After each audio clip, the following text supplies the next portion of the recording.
আমরা হলাম the lazy কাপল, আর আমরা আপনাদের কাছে আবারও চলে এসেছি নতুন একটা ভ্লগ নিয়ে, নতুন একটা গল্পের সাথে। বেশ কিছু সময় পর মন আবার টানলো পাহাড়ের দিকে। কতদিন আর এই পর্যটক মনটাকে বাড়ির খুঁটির সাথে বেঁধে রাখা যায় বলুন তো? যখন আপনি পর্যটক হবেন বলে মনে করেই ফেলেন, তখন কিন্তু ওই ডেলিকার নামটা থেকে একটুখানি ছুটি আপনার মনটা বারবার চাইতে থাকে। প্রত্যেক সপ্তাহেই একবার করে রবিবার আসে, আর মনে হয় ইস, এই রবিবারটা যদি একটা দিনের জন্য পাহাড়ে কাটাতে পারতাম। কিন্তু সব সময় তো আর হয় না বলুন, কাজ তো থাকেই। কিন্তু হুট করেই যদি একটা ছুটি বেশ কয়েকদিনের জন্য পাওয়া যায়, তখন কিন্তু মনটাকে একবারের জন্য আর আটকে রাখা উচিত না। প্রত্যেক বছরের ন্যায় এবারও 15ই আগস্ট আমাদের ক্লাব, যার নাম বাণীতীর্থ ক্লাব, সেখান থেকে একটা ট্রিপ প্ল্যান করা হয়েছিল। খুব একটা দূরেও নয়, আবার খুব একটা কাছেও নয়। আমরা যেহেতু ভীষণ ব্লেসড, কারণ আমরা ডুয়ার্সে থাকি, তাই যখন ইচ্ছে তখন আমরা ছুতে পারি মেঘকে, পাহাড়কে দেখে আসতে পারি, পাইন গাছের ছায়ায় কাটাতে পারি ভীষণ সুন্দর কিছু মুহূর্ত, নিজের লোকের সাথে, কাছের মানুষের সাথে, কাছের বন্ধু বান্ধবের সাথে। তাই আমরা কিন্তু সেভাবে দেখতে গেলে ভীষণ ব্লেসড। কোচবিহার থেকে মোটামুটি 5-6 ঘন্টার একটা জার্নি করলে আমরা কিন্তু অনায়াসেই পৌঁছে যেতে পারি মেঘের দেশ কালিম্পংয়ে। এই ট্রিপে আমরা কালিম্পংয়ের কোথায় ছিলাম, তার ঠিকানা, কেমন ছিল জায়গাটা, সব কিছু নিয়ে আমাদের আজকের এই ব্লগ। না না না, এত সহজে কোথায় ছিলাম সেটা কিন্তু বলবো না।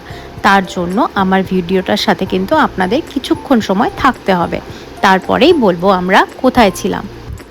15ই আগস্ট ছুটির দিন ঘুম থেকে উঠে বেশ আমেজ নিয়ে গরম গরম 1 কাপ কফি খেয়ে দুপুরবেলার লাঞ্চটাও মোটামুটি একটা হাফ ডান করে আমরা উঠে পড়লাম গাড়িতে। যখন আমরা গাড়িতে উঠলাম তখন মোটামুটি ঘড়িতে বাজে 12টা থেকে 12:30। এরপর আমাদের যাত্রা শুরু হলো। তারপর আমরা কিছু কিছু জায়গায় একটু টি ব্রেক নিয়েছিলাম। তার মধ্যে ফেমাস যে জায়গাটা, সেটা কিন্তু আপনারা দেখেই বুঝে গেছেন। একটা চলে যায় পেডং যাওয়ার রাস্তা, আরেকটা চলে যায় ঋষভ যাওয়ার রাস্তা। ঠিক মাঝখানে যে মোড়টা, সেখানে কিন্তু কিছু দোকান আছে, সেখানে চা, কফি, মোমো সব কিছুই পাওয়া যায়। আমরা সেখানে একটু ব্রেক নিয়ে চলে গেলাম পেডংয়ের রাস্তা ধরে কালিম্পংয়ের উদ্দেশ্যে। সেখান থেকেও মোটামুটি আমাদের কয়েক ঘন্টা সময় লেগেছিল। কয়েক ঘন্টা বলতে ওই হাতে গোনা ধরুন 1 ঘন্টা 40 মিনিট এরকম ধরনের টাইমই লেগেছিল। যখন আমরা কালিম্পংয়ের আমাদের আজকের ঠিকানায় পৌঁছলাম, তখন ঘড়িতে মোটামুটি বাজে ওই 6টা 6:30। পাহাড়ে যেহেতু তাড়াতাড়ি সন্ধে নেমে যায়, তাই সেদিনও কিন্তু অন্ধকারটা নেমেই এসেছিল। এই হলো আজকের আমাদের ঠিকানা, কালিম্পংয়ের লঙ্গিটিউড হোমস্টে, দালাপচাঁদ খাসমহল কালিম্পং। এই হলো লঙ্গিটিউড হোমস্টের পুরো অ্যাড্রেস। এখানে পৌঁছানোর সাথে সাথেই কিন্তু উত্তরীয় পরিয়ে আমাদের ভীষণ সুন্দরভাবে গ্রিট করা হয়, সেটা কিন্তু আমাদের প্রত্যেকেরই ভীষণ ভালো লেগেছে। আমরা কিন্তু এখানে প্রচুর লোক মিলে গিয়েছিলাম, যেহেতু এটা ক্লাবের থেকে অ্যারেঞ্জ করা একটা ট্রিপ ছিল, তাই এখানে কিন্তু বেশ কয়েকটা ফ্যামিলি মিলে এখানে আমরা গিয়েছিলাম এনজয় করার জন্য। এবার আসি খরচার কথায়। থাকা খাওয়া সব মিলিয়ে আমাদের পার হেড কেরম পড়েছিল, সেটার একটা আলোচনায় আমরা এবার আসছি। এখানে কিন্তু 4 বেলার থাকা খাওয়া সমস্তটা মিলে 1800 থেকে 2000 টাকা আপনাদের খরচা পড়বে পার নাইট পার হেড। মানে হলো breakfast, lunch, dinner, evening snacks, এই 4টা মিল আপনাদের 1800 টাকা থেকে 2000 টাকার মধ্যে পার নাইট পার হেড দিতে হবে। এখানে 3 রকম ক্যাটাগরির রুম আছে, তবে একটা কথা বলে রাখি, প্রত্যেক ফ্লোরের থেকেই কিন্তু আপনারা কিছু না কিছু ভিউ পাবেন। এটা আমার বেশ ভালো লেগেছে। আর এখানে গাড়ি রাখার জন্য কিন্তু একটা সেফটি শেড করা আছে, সেখানে কিন্তু আপনারা নিশ্চিন্তে আপনাদের গাড়ি কিংবা বাইক রাখতে পারেন। এবার আসি রুমের কথায়। এখানে কিন্তু প্রত্যেকটা রুম ভীষণ সুন্দর, সব রকমের সুবিধা আপনারা এখানে পাবেন। বাথরুমে গিজারের সুন্দর ব্যবস্থা রয়েছে, এছাড়াও টয়লেটারিজ রয়েছে। আর যেখানে চা কফি বানানোর জন্য এখানে নিজস্ব একটা স্পেস আছে, সেখানে সব কিছু দেওয়া আছে। আর তাছাড়াও আমরা যখন রুমে এন্টার করেছিলাম ওনারা কিন্তু সুন্দর একটা হ্যাম্পার দিয়েছিলেন, যেখানের মধ্যে নানান রকমের স্ন্যাক্স ছিল, সেটাতে ফ্রুটি ছিল, কেক ছিল, একটাতে চকোপাই ছিল, অনেক কিছু দিয়ে একটা গুডি আমাদেরকে দিয়েছিল আমাদের রুমে। আর এটা কিন্তু শুধু একটা রুমের জন্য নয়, আমরা যতগুলো ফ্যামিলি গিয়েছিলাম প্রত্যেকটা রুমে কিন্তু এরকম হ্যাম্পার রাখা ছিল। সেটা আমার ভীষণ সুন্দর লেগেছে। আমি এত জায়গায় ট্রিপ করেছি, কিন্তু এই জিনিসটা কিন্তু আমার সাথে প্রথম ঘটলো যে এরকম ধরনের সুন্দর একটা গুডি রুমে রাখা ছিল, যেটা আমার আর স্পেশালি আমার মেয়ের তো ভীষণ ভালো লেগেছে। ওখানে যতগুলো বাচ্চা গেছিলো প্রত্যেকেরই এই জিনিসটা খুব ভালো লেগেছে, কারণ ওখানে সকলেরই ফেভারিট ফুড আইটেম রাখা ছিল। এরপরে আসছি এখানের ডাইনিং এরিয়াতে। এত সুন্দর করে ডেকোরেট করা ছিল, আর জায়গাটা এত সুন্দর। রাত্রিবেলার যেহেতু আলোকসজ্জায় ব্যাপারটা অত বোঝা যাচ্ছে না, কিন্তু এখান থেকে সকালবেলার ভিউটা কিন্তু অসাধারণ। ঘুম থেকে ওঠার পর যখন আপনারা এখানে যাবেন, এক কাপ গরম গরম কফি খাবেন আর এখানে ব্রেকফাস্ট আইটেমগুলো ট্রাই করবেন, আপনাদের কিন্তু মন শান্তি হয়ে যাবে। এটা ছিল সেদিন রাত্রের ডিনারটা কিন্তু অসাধারণ টেস্টি ছিল। আমরা মোটামুটি অনেকেই তাড়াতাড়ি ডিনারটা করে নিয়েছিলাম।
সকালবেলায় মোটামুটি বেশিরভাগ লোকই ঘুমিয়েছিল। আমি জানি না কেন আমার পাহাড়ে গেলে তাড়াতাড়ি ঘুম ভেঙে যায়, তাই ঘুম থেকে উঠেছিলাম সেদিন 6টা সাড়ে 6টায়। মেয়ে আর বর ঘরে ঘুমোচ্ছিল, কিন্তু আমি সেই ফাঁকে বরকে বললাম আমি একটু ঘুরে আসি। এই বলে নিজের ক্যামেরাটা হাতে নিয়ে একটু চারিদিকটা টহল মারতে চলে গেছিলাম। আর সুন্দর এত ভিউটা দেখলাম।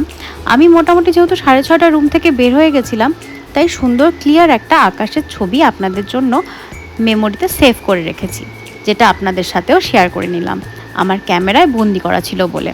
কিন্তু তারপরে যখন আবার ব্রেকফাস্টের জন্য গেলাম, তখন দেখলাম চারিদিকে মেঘ করে এসেছে। ব্রেকফাস্ট এখানে সার্ভ করে 9টা থেকে 10টা সাড়ে 10টার মধ্যে সার্ভ করে দেয় অলরেডি। আর 10:30টার পরে গেলে আপনারা কিন্তু ব্রেকফাস্ট পাবেন না, সেটাও আপনাদের এখানে আমি বলে রাখলাম। আর এখানে যখন আপনারা ইভিনিং স্ন্যাক্স কিংবা ডিনার বা লাঞ্চ যাই অর্ডার করবেন, সেটা কিন্তু আপনারা আগে থেকে বলে রাখবেন। ওখানে গিয়ে যেহেতু ওটা একটা হোমস্টে, ওখানে গিয়ে ওভাবে বললে পরে ওনাদের সমস্যা হয়, আর ওনারা ওরকমভাবে আপনাদেরকে সার্ভ করতে পারবেন না। সেটা কিন্তু আপনারা ওখানে গেলে পরে যদি এই সমস্যায় পড়েন, আগে থেকে বলে রাখলাম, ওখানে গিয়ে কিছু অর্ডার করা যাবে না। যাওয়ার অন্ততপক্ষে 2 ঘন্টা আগে কিংবা 3 ঘন্টা আগে সকালবেলায় ব্রেকফাস্টের পরেই আপনারা বলে রাখবেন লাঞ্চে কী খাবেন। আর আপনারা যখন ওখানে পৌঁছবেন তার আগেই ফোনে ওনাদের সাথে কন্ট্যাক্ট করে আপনারা যদি ইভিনিং স্ন্যাক্সে কিছু খেতে চান, তাহলে আপনাদের বলে রাখতে হবে। বলে রাখলে আপনারা সব কিছু পাবেন, মোমো থেকে শুরু করে ফ্রেঞ্চ ফ্রাই যা যা হয় আর কি, আপনারা সব কিছু সুন্দর টাইম মতো পেয়ে যাবেন। কিন্তু যদি আপনারা না বলেন, তাহলে কিন্তু আপনারা সমস্যার সম্মুখীন হতে পারেন, যেরকম আমরা হয়েছিলাম। কিন্তু সেটা সর্ট আউট হয়ে গেছিলো। ওনাদের ব্যবহারটা এতটাই সুন্দর যে সেরকম কিছু আমাদের মনেই হয়নি, আর ওনারা সুন্দরভাবে সব কিছু হ্যান্ডেল করে নিয়েছিলেন। এখানের ম্যানেজমেন্ট কিন্তু ভীষণ সুন্দর, আমাদের পার্সোনালি খুব ভালো লেগেছে। আমরা সকালবেলায় বেড টি থেকে শুরু করে রাত্রিবেলায় ঘুমোতে যাওয়ার আগে পর্যন্ত বাচ্চার জন্য গরম জল, সেটাও কিন্তু একদম টাইম মতো পেয়েছিলাম। এখানে বলতে গেলে 10 on 10 আমার কাছে তো পাবে। সেকেন্ড দিনের আইটিনারিতে কিন্তু আমাদের ডেলো পার্ক আর মর্গান হাউসটা ছিল, আর আমরা সেটা দেখতেও গেছিলাম। আর আমাদের এক্সপিরিয়েন্স কিন্তু দারুণ। আর আমরা সেদিন দুপুরবেলা লাঞ্চ করতে গিয়েছিলাম ক্লাউড9-এ। নেপালি থালির যারা শৌখিন তারা কিন্তু ক্লাউড9-এ একবার মাস্ট ভিজিট করবেন, কারণ এখানের মতো নেপালি থালি আমার মনে হয় না কালিম্পং কিংবা এই সাইডের পাহাড়গুলোর মধ্যে কোথাও পাওয়া যায়। আমরা লঙ্গিটিউড হোমস্টেতে 2 রাত কাটিয়েছিলাম। আমরা 2 রাত কিন্তু 2 রকমের রুমেই থেকেছি, তাই আপনাদের সাথে কিন্তু আমরা এটা শেয়ার করতে পারলাম, যেহেতু আমরা 2 দিন 2 রকমের রুমে থেকেছি। প্রথম দিন যেখানে থেকেছিলাম সেটা কিন্তু একদম টপ ফ্লোরে থেকেছি, সেখান থেকে ভিউটা আলাদা রকমের। আর আমরা সেকেন্ড দিন যেদিন ছিলাম সেদিন কিন্তু আমরা গ্রাউন্ড ফ্লোরেই থেকেছি, সেখান থেকেও ভিউটাও কিন্তু অসাধারণ রকমের সুন্দর, আর রুমটাও কিন্তু ভীষণ সুন্দর ছিল, একদম নিট অ্যান্ড ক্লিন। আর এই রুমেও কিন্তু আমরা সেকেন্ড দিন বলে যে রুমে ঢোকার পর সেই গুডি পাবো না, মানে যে গিফট হ্যাম্পার পাবো না, সেটা কিন্তু একদমই নয়। আমরা সেকেন্ড দিন যখন আমাদের সেকেন্ড রুমে থাকলাম সেখানেও কিন্তু দরজা খোলার সাথে সাথে আমার মেয়ে দৌড়ে গিয়ে সেই গুডিটাই হাতে নিল। সেখানেও কিন্তু নানান রকমের ভ্যারাইটিস অফ ফুড আইটেম ছিল, যেটা দেখে আমার মেয়ে আরও বেশি খুশি হয়ে যায়। সেদিন বিকেলবেলার ইভিনিং স্ন্যাক্সটা কিন্তু অসাধারণ ছিল, যেমন টেস্টিও ছিল সেরম কিন্তু অন টাইম, একদম এক্স্যাক্ট টাইমে ছিল। সেদিন বিকেলবেলার স্ন্যাক্সে ছিল মোমো, একদম গরম গরম ওনারা সার্ভ করেছিলেন, ওখানেই বানিয়েছিলেন, বানিয়ে এনে জাস্ট আমাদের দিয়েছিলেন, এত সুন্দর ছিল। আর সাথে চাটনিটা তো একদম 10 on 10। এর সাথে চিকেন পকোড়া ছিল, ফ্রেঞ্চ ফ্রাই ছিল, আর ছিল ড্রাই চিলি চিকেন। প্রত্যেকটা আইটেম কিন্তু অসাধারণ রকমের সুন্দর। এত কিছু খাওয়ার পর আমরাই ভুল করেছি, রাত্রের ডিনারটা আমরা অ্যাড করে দিয়েছিলাম ওখানে। ডিনার খাওয়ার মতো আর পেট ছিল না, তবুও অনেক রাতে আমরা ডিনার করেছিলাম। সেদিন ডিনারে আমরা অর্ডার করেছিলাম রুটি, ওনারা রুটির সাথে অনেক কিছু দিয়েছিলেন, আলু ভাজা দিয়েছিলেন, ডাল দিয়েছিলেন, একটা ভিন্ডির তরকারি দিয়েছিলেন, তার সাথে চিকেন দিয়েছিলেন। সেদিন রাত্রে চিকেন কারিটা এত অসাধারণ ছিল, যেহেতু আমরা বেশি ভাত প্রেমী তাই মনে হচ্ছিল রুটিটা না অর্ডার করে ভাতটা অর্ডার করলেই হয়তো ভালো হতো, চিকেনটার সাথে ওরম ওয়েদারে পুরো জমে যেত। আর সেদিন সেকেন্ড দিন ওখানের ওয়েদার এত সুন্দর ছিল, মোটামুটি টেম্পারেচার 10 থেকে 11 এরকমের মধ্যেই আশেপাশে ঘোরাফেরা করছিল। সেদিন মনে হচ্ছিল আজকে যদি একটু গরম গরম ভাত খেতাম রুটিটা না খেয়ে, তাহলে মনে হয় ভালো হতো। সে যাই হোক, পরের দিন সকালবেলায় মনটা একটু খারাপ হচ্ছিল, কারণ পাহাড় ছেড়ে বাড়িতে চলে আসতে হবে আবার। প্রত্যেকবারের ন্যায় মনটা তো খারাপ হবেই। তো এই ছিল আমাদের আজকের কালিম্পংয়ের গল্প। আপনাদের সাথে আমাদের আবার দেখা হবে নতুন একটা গল্প নিয়ে, নতুন একটা ব্লগের সাথে। ততক্ষণ পর্যন্ত ভালো থাকুন আর সুস্থ থাকুন, আর ভুলবেন না কিন্তু দেখতে দ্য লেজি কাপল।